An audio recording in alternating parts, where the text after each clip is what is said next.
Bismillahirrahmanirrahim. Assalamualaikum warahmatullahi wabarakatuh. Nama Nurul Reski Ramadhani, nomor induk mahasiswa 200222152, kelas reguler 4, program studi administrasi publik. Baik, langsung saja saya akan menjelaskan tentang tugas final Al-Islam Kemuhammadiyaan yang bertemakan artikel tentang pandangan Islam terhadap ilmu pengetahuan dan teknologi.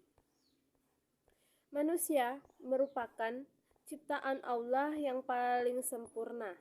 Yang membedakan kesempurnaan manusia dengan makhluk-makhluk lainnya adalah akal. Allah Subhanahu wa Ta'ala memberi akal bagi manusia untuk kelangsungan hidupnya agar tercipta suasana yang kondusif sesuai dengan tujuan diciptakannya manusia, yaitu sebagai khalifah fil ard, wakil Tuhan di bumi yang membawa misi rahmatan lil alamin, kasih sayang bagi seluruh alam. Dalam kehidupan banyak mendapatkan pengalaman, dari pengalaman itu diperoleh sejumlah pengetahuan atau pengetahuan yang memiliki sifat keajangan tertentu tanpa kemampuan untuk menjelaskan sebab-sebab secara terperinci dan rasional. Pengetahuan demikian banyak macamnya dalam kehidupan ini. Tiap manusia berbeda jumlah dan macam pengalaman yang dimiliki tersebut tanpa adanya kemampuan untuk menjelaskannya. Dapat juga dirumuskan bahwa ilmu adalah sebagai pengetahuan yang ilmiah, sedangkan teknologi adalah penerapan ilmu-ilmu dasar untuk memecahkan masalah guna mencapai suatu tertentu. Adapun tujuan manusia dalam kehidupan ini dapat menjadi banyak sekali, yang kesemuanya itu ditentukan oleh niatnya. Sebagaimana yang dikatakan, dengan semua amal yang itu tergantung pada niatnya. Kedudukan ilmu pengetahuan sendiri sebagai ilmu dasar jelas netral. Setelah digunakan manusia untuk mencapai suatu tujuan, barulah dapat nilai apakah penerapan itu dapat diterapkan oleh agama atau tidak. Agama Islam banyak memberikan penegasan mengenai ilmu pengetahuan, baik secara nyata maupun tersamar, seperti yang disebut dalam surah Al-Mujadalah ayat 11 yang artinya, Allah akan meninggikan orang-orang yang beriman di antaramu dan orang-orang yang diberi ilmu pengetahuan beberapa derajat, dan Allah Maha mengetahui apa yang kamu kerjakan. Maksudnya, sama-sama dari kelompok yang beriman, maka Allah Subhanahu wa Ta'ala akan meninggikan derajat bagi mereka, yaitu mengetahui pengetahuan mereka. Dalam Al-Quran dan hadis, banyak ayat-ayat yang dijelaskan tentang ajaran Islam dengan ilmu pengetahuan serta pemanfaatannya yang kita sebut iptek. Hal tersebut dapat membuat semacam perintah yang mewajibkan hubungan penelitian, pernyataan-pernyataan, bahkan ada yang berbentuk sindiran. Kesemuaan itu tidak lain adalah ketidakjelasan erat hubungan antara ilmu Islam dan iptek sebagai hal yang tidak dapat dipisahkan dengan yang lain. Tegasnya, hubungan antara Islam dan iptek adalah sangat erat dan menyatu.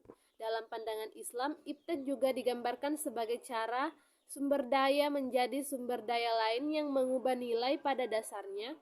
Al-Quran telah mendorong manusia untuk berteknologi agar kehidupan mereka meningkat. Upaya ini harus merupakan rasa syukur atas keberhasilan dalam mengubah nasibnya. Dengan kata lain, rasa syukur atas keberhasilan dimanifestasikan dengan mengembangkan terus keberhasilan, sehingga dari waktu ke waktu keberhasilan akan selalu meningkat terus. Pandangan Islam terhadap iptek dalam pedoman utamanya Al-Quran, banyak hal yang berkaitan dengan iptek. Hal ini menunjukkan bahwa Islam sangat erat sekali dengan iptek. Jadi, pengembangan ilmu pengetahuan dan teknologi ini merupakan wujud dari Al-Quran yang sebenarnya. Banyak seruan-seruan di dalamnya yang dibutuhkan manusia untuk berpikir dan mengembangkan potensinya dalam pengetahuan. Namun satu hal yang sangat penting, umat muslim sangat rendah dalam iptek sehingga ketinggalan perkembangan dengan orang-orang non-muslim. Semoga dengan ini umat Islam sadar dan mau mengembangkan pengetahuan dalam berbagai hal sehingga menjadi umat yang berkualitas dengan adanya ketakwaan dan pengetahuan yang tinggi. Pada masa Nabi sudah ada penemuan-penemuan yang bisa mulus dengan iptek. Seperti iptek dalam dunia pertanian, para sahabat Nabi pernah melakukan pembuahan buatan perkawinan pada pohon kurma. Lalu Nabi menyarankan agar tidak usah dilakukan. Kemudian ternyata buahnya banyak yang rusak, dan setelah dilaporkan kepada Nabi Muhammad, maka Nabi berpesan, lakukanlah pembuahan buatan kalian lebih mengetahui tentang urusan dunia kalian. Di dalam Al-Quran disebut juga secara garis besar tentang teknologi, yaitu tentang kejadian alam semesta dan berbagai proses kealaman lainnya, tentang penciptaan makhluk hidup termasuk manusia yang menginginkan Tuhannya, dipacu akalnya untuk segala sesuatu yang ada di sekelilingnya. Meskipun Al-Quran bukan kosmologi atau biologi atau pada umumnya, namun Al-Quran juga sekali dalam membicarakan teknologi. Pada masa ini, umat Islam mampu berperan dan menguasai berbagai disiplin ilmu. Umat Islam memiliki peran yang sangat menonjol, namun memiliki perbedaan politik dan krisis internal yang melibatkan pemikiran. Peran umat Islam semakin menurun dan sangat memprihatinkan. Peran Islam dalam perkembangan ilmu pengetahuan dan teknologi menambahkan ada dua, yaitu pertama, menjadi akidah Islam sebagai paradigma ilmu pengetahuan, paradigma yang merepresentasikan umat Islam, bukanlah paradigma sekuler seperti sekarang ini. Kedua, menjadikan Islam lahir dari akidah Islam sebagai standar penggunaan ilmu pengetahuan dan teknologi dalam kehidupan sehari-hari. Quran memuat segala informasi yang dibutuhkan manusia, baik yang sudah diketahui maupun belum diketahui.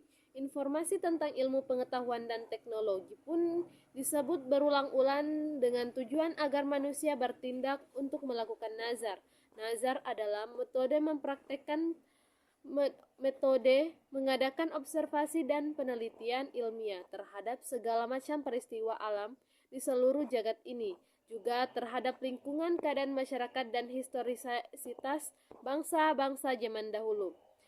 Berikut ini ayat Al-Quran yang relevan terhadap pandangan Islam terhadap ilmu pengetahuan dan teknologi. Yang pertama, Al-Mujadalah ayat 11, Surah Yunus ayat 101, Surah Az-Zariyat ayat 21, Surah Al-Imran ayat 137, dan Surah Ar-Ra'd ayat 11. Demikian yang bisa saya sampaikan, lebih dan kurangnya mohon dimaafkan. Billahi fisabilillah haq fastabiqul khairat. Assalamualaikum warahmatullahi wabarakatuh.